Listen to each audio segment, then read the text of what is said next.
What if I told you Cersei Lannister is the secret daughter of the Mad King, Aerys II, a Targaryen hiding in golden lion's clothing? And once you see the evidence, you cannot unsee it. I'm going to walk you through everything. The history, the clues George R.R. Martin buried in the text, the chilling parallels that are almost too deliberate to be coincidence, and the implications that would completely rewrite what we thought we knew about the end of Targaryen rule. Stay with me. Let's dig into it. To understand this theory, we have to go back before the story even begins. Tywin Lannister was the most powerful lord in the Seven Kingdoms, hand of the king to Aerys II, the Mad King. They had grown up together. They were, by all accounts, close friends. Tywin was married to a woman named Joanna Lannister, his cousin, and by every account, she was remarkable, intelligent, beautiful, composed, the kind of woman who commanded a room just by walking into it. And the Mad King noticed. Aerys had a long and documented history of behaving inappropriately toward Joanna. There were comments made in public, looks that lingered too long, and at the bedding ceremony for Tywin and Joanna's wedding, witnesses reported that the king took liberties, the kind that a king could take, the kind that no one could stop him from taking. The relationship soured after that. Joanna was removed from her position at court. Queen Riella, Aerys' own wife, is believed to have been the one who arranged it, which tells you something. Queens do not expel ladies in waiting for nothing. Now, Joanna was gone from court, but not entirely. She returned on occasion. Seldom, but not never. And the Lannister seat at Casterly Rock was not so far removed from King's Landing that contact was impossible. Jaime and Cersei were born in the year 266. Joanna and Tywin were married in 263. That is 3 years. 3 years during which the Mad King had documented interest in Joanna Lannister. 3 years during which she was still occasionally present at court. George R.R. Martin himself addresses the rumors in The World of Ice and Fire. But here's the thing. The source he uses to downplay those rumors is Grand Maester Pycelle. And if you know anything about Pycelle, you know he was Tywin Lannister's man through and through. His account of those events cannot be taken at face value. So the door is open. The timeline works. And the motivation to cover it up absolutely exists. Here is something small that people overlook. Lannister names follow a pattern. They have for generations. Tywin, Tybolt, Kevin, Lancel. The names echo each other. They sound Lannister. They feel Lannister. And then there is Cersei and Jaime. Neither name appears anywhere else in Lannister history. Not in their parents' generation. Not in their grandparents. These are not Lannister names. Where do they come from? Martin is a deliberate writer. He does not name characters carelessly. When a name breaks a pattern, it is worth asking why. Now, this alone proves nothing. But when you stack it on top of everything else, it starts to feel like another thread in a very deliberate tapestry.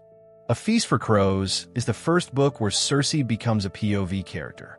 We get inside her head for the very first time. And the very first image George R.R. Martin gives us from her perspective is this. She dreamed she sat upon the Iron Throne, high above the court, and the barbs of the throne cut into her flesh. Think about that. Not a dream of Jaime, not a dream of her children, not power in an abstract sense. The specific image of the Iron Throne cutting her. There is one historical figure in this story who became famous for being cut by the Iron Throne. Aerys II. The Mad King earned a second name because of it. They called him King Scab. The throne rejected him, wounded him, and he kept returning to it anyway. And the very first thing Cersei Lannister dreams about, in the very first chapter from her perspective, is the Iron Throne cutting into her flesh. Martin chose that image, on purpose, for a reason. A few chapters later, Cersei is speaking with Jaime, and she shares a dream she has been having. Not a sleeping dream this time, a waking one. She wants to build a new palace, beyond the river, a white castle surrounded by forests and gardens, far from King's Landing, which she calls a cesspit. She dreams of moving the court to Lannisport, of ruling the realm from Casterly Rock. Now, here is where it gets difficult to call coincidence. Aerys II had the exact same dream. He wanted to build a white marble city on the other side of the Blackwater. He despised King's Landing. He called it a cesspit. And he did not just dream about moving the court. He actually did it. He took the royal court to Casterly Rock. He ruled from there for a year, a daughter longing to recreate what her father actually did, a daughter dreaming her father's dreams. Is Martin telling us something? Or is this coincidence? At what point does coincidence stop being the right word? The echoes do not stop there. They go much further. Both Aerys and Cersei were imprisoned despite their royal status. Aerys was held captive at Duskendale. Cersei was imprisoned by the High Sparrow. And both of them emerged from that imprisonment changed. Darker, more paranoid, crueler than they went in. Both of them had 3 children, 2 sons and a daughter. And in both cases, one of those children became a cruel and sadistic bully. The similarities in those 2 characters alone could fill a separate video. Neither Aerys nor Cersei truly loved their spouse. Both took other lovers. Both were fixated on someone they could not fully have. And both ultimately destroyed the alliances they needed most because they could not control their own paranoia. And then there is the relationship between Cersei and Jaime. Targaryen history is full of siblings who loved each other, who married each other, who could not stay apart from each other. It is one of the defining characteristics of the family going back to Old Valyria. What is striking about Cersei and Jaime is that neither of them ever seems to feel shame about it. In a world where incest is considered deeply taboo, in a world where everyone around them is horrified, they experience their relationship as natural, as right, as inevitable. That is not how people raised as Lannisters in Westerosi culture would feel, but it is exactly how you might feel if something older and deeper was running in your veins. This is the part of the theory I find most compelling and most disturbing.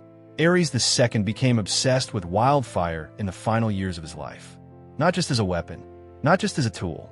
He was aroused by it. Jaime Lannister, who served in his Kingsguard, witnessed this firsthand. The sight of things burning excited the Mad King in a way that went beyond reason. Now watch what Martin does with Cersei. From her very first chapters, her eyes are described in connection with fire. Sansa sees them. Tyrion sees them. Even Ned Stark sees it. Her eyes burn with a green light, the same green as wildfire. When she orders the Tower of the Hand destroyed, she uses wildfire. The first large-scale use she witnesses directly. And what she feels in that moment is not horror. It is not pragmatic satisfaction. Listen to what the text gives us. She feels the heat. She calls it beautiful. She thinks of all the men who had held power over her and imagines them burning. And she does not feel tired or drained or hollowed out. She feels alive. She watches the green flames, and she does not want to look away. She savors it. She is filled with something she can only describe as resolve and joy. And then there is Jaime, watching her face in the green glow of wildfire during the Battle of the Blackwater. He watches her standing with one hand on her chest, her lips parted, her green eyes shining with tears. He cannot tell if she is weeping from grief or ecstasy. And then he thinks of Aerys, the man who knew the Mad King best, the man who killed him, the man who knows Cersei better than anyone alive. Jaime Lannister looks at the woman he loves watching wildfire burn, and his mind goes immediately to Aerys Targaryen. That connection is not accidental. Martin put it there. Jaime made it. On the page. Here is the question that always comes up when this theory gets discussed. If Cersei is Aerys' daughter, then Jaime is his twin. So why is Jaime nothing like the Mad King? It is a fair question, and the answer is actually simpler than you might think. Cersei and Jaime are non-identical twins, fraternal twins. They do not share identical DNA, and even among full siblings, personalities diverge dramatically. Not all children of the same parents turn out the same. Not all Targaryens became obsessed with fire and dragons. Some were scholars, some were builders, some were gentle. Jaime may simply take after Joanna, and there is actually a biological phenomenon that applies here. It is called heteropaternal superfecundation. It is rare, but it is real and documented. 2 fraternal twins conceived in the same window can have different fathers if a woman was with 2 men in close enough succession. Meaning Cersei could be Aerys' daughter, while Jaime is Tywin's son. And there's one more thing. Jaime's Aunt Jenna who knew him as an infant, says something striking to him in A Feast for Crows. She tells him he smiles like one Lannister uncle and fights like another. And then she says something strange. She says Tyrion is Tywin's son, not Jaime. Is that a figure of speech? A cruel observation about personality? Or is Jenna Lannister telling him something she actually knows? Let's talk about what this theory means if it is true, because the implications are extraordinary. Robert's rebellion is presented as the end of Targaryen rule in Westeros. The dragons died. The king was killed. The dynasty fell. But Robert himself had Targaryen blood through his grandmother. The Maesters actually used this to justify his claim to the throne. Depending on how you read the line of succession, he may not have been a usurper so much as a member of the extended family's staging a very violent takeover. And then came Joffrey and Tommen, Cersei's children on the Iron Throne. If Cersei is Aerys' daughter, then Joffrey and Tommen are Aerys' grandchildren. The Targaryen line never actually left the throne. It just changed its name. And suddenly Tyrion's description of Joffrey as Aerys III starts to sound less like an insult and more like a diagnosis. There's another layer here involving Jaime. He killed Aerys. He is known as the Kingslayer forever because of it. But if Jaime is also Aerys' son, then he was also a kinslayer that day, without knowing it. And the prophecy of the Valonqar, the little brother who will wrap his hands around Cersei's throat. If Jaime is that little brother, and if this theory is true, then he will have killed his father and his sister. Both of them consumed by the same wildfire obsession. Both of them echoes of the same bloodline. That is the kind of symmetry that George R.R. Martin builds entire novels around. Now, I want to be honest with you about the weaknesses here. We do not have a confirmed account of Aerys and Joanna being together at the right time for this conception to work. Joanna was removed from court in 261. The twins were born in 266. That is a 5-year gap, not a 3-year gap. There were visits, but we cannot confirm the timing was right. Tywin never wavered in treating Jaime and Cersei as his children. He invested everything in Jaime as his heir. He used Cersei to secure royal ties. If he had any doubt, he did not act on it. That either means he had no doubt, or that he chose to look away. And in 12 chapters from Cersei's perspective, she never has a dragon dream. She shows no particular resistance to heat or fire beyond what is normal. She never shows longing for dragons or anything specifically Valyrian. The wildfire connection is powerful, but it is not the same as the traits Martin gives as confirmed Targaryens. It is also possible that Martin is using Aerys simply as a narrative mirror, a warning sign of where Cersei is headed, foreshadowing through parallel behavior, not through bloodline. So where does that leave us? George R.R. Martin has given us enough to believe it could be true. The echoes are too precise to be purely accidental. The wildfire connection is too visceral and too sustained to be decorative. The parallels in their lives are too structured to be coincidence. But he has not given us proof. Not yet, and he may never. Every person who would know the truth is dead. Joanna died, giving birth to Tyrion. Aerys died on Jaime's sword. Tywin died on Tyrion's crossbow. Whatever secrets they held went with them. Slow, maybe that is the point. Westeros is full of questions that will never have clean answers. Bloodlines that blur. Truths that powerful people buried because the truth was inconvenient. And a woman who sat on the Iron Throne and dreamed of it cutting in her the same way it cut her father. Whether or not Cersei is a Targaryen by blood, she became one in soul. And maybe George R.R. Martin is asking us to decide how much that distinction matters. Let me know what you think in the comments. Do you believe Cersei is the Mad King's daughter? Or is this a brilliant trick of parallel storytelling?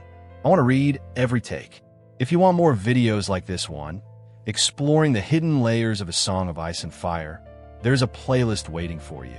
And if this video earned it, a like and subscribe means more than you know. I will see you in the next one.